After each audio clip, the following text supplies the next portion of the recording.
Look at this. What do you see? I see lots of people and I see Jesus.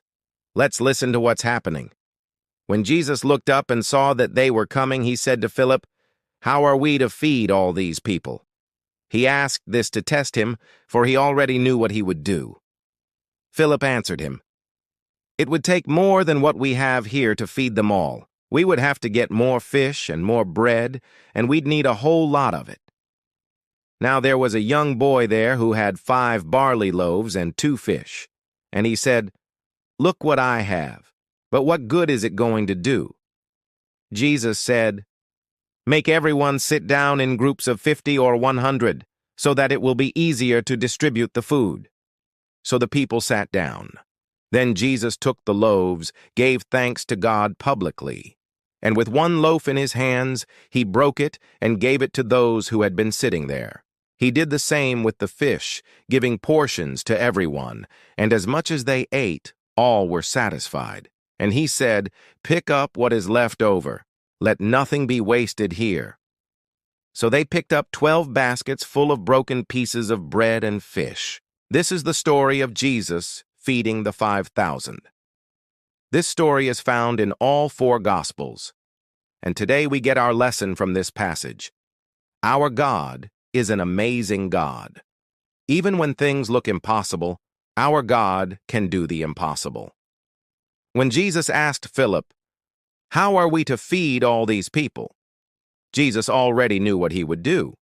He knew he would use the 5 barley loaves and 2 fish. But why did he ask Philip? Why did Jesus ask this question? Well, sometimes we need to ask God questions so that we can put our faith into action. Sometimes God wants us to get involved in what he's doing. Sometimes God asks us to bring our resources to him. This is exactly what Philip did. Philip didn't have the answer, but he brought the problem to Jesus. And this is what we should do. Bring your problems to God. Ask God for help. Trust God for solutions. Don't try to handle everything on your own. God wants us to work with him. Now notice how Philip responded to Jesus' question. He said, "It would take more than what we have here to feed them all. We would have to get more fish and more bread, and we'd need a whole lot of it." Philip was looking at the problem. Philip saw the 5,000 men, and he also saw the women and children. That's probably about 15,000 people. And he saw the limited amount of food, just 2 fish and 5 loaves of bread. But Jesus saw more than the problem. Jesus saw the solution. Jesus saw the potential of the small gift. In this case, it was only 2 fish and 5 loaves of bread. But Jesus saw that this gift could be used by God to do a big miracle. Now, it wasn't the fish or the loaves that did the healing. It wasn't the boy's gift that healed the people. The power of God was in the gift. The miracle was done by the power of God. All the people were healed, not because of the fish and the loaves, but because of the one who gave the fish and the loaves.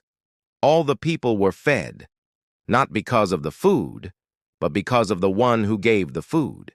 Do you see what I'm saying? God can use even a small gift to do big miracles. Here's the point. Give God your best, whatever you have, even if it's little. Give it to God. God doesn't need our gifts. We need our gifts. God doesn't need our money. We need our money. God doesn't need our time. We need our time. We need to give God our best so that we can accomplish the mission of God. Now, we don't know who this young boy was. We don't know if he was rich or poor, but he had 2 fish and 5 loaves of bread. And that's what he gave. And God used that to feed 5,000 people. God can take something small and make it a big blessing. Give God your best. God bless you.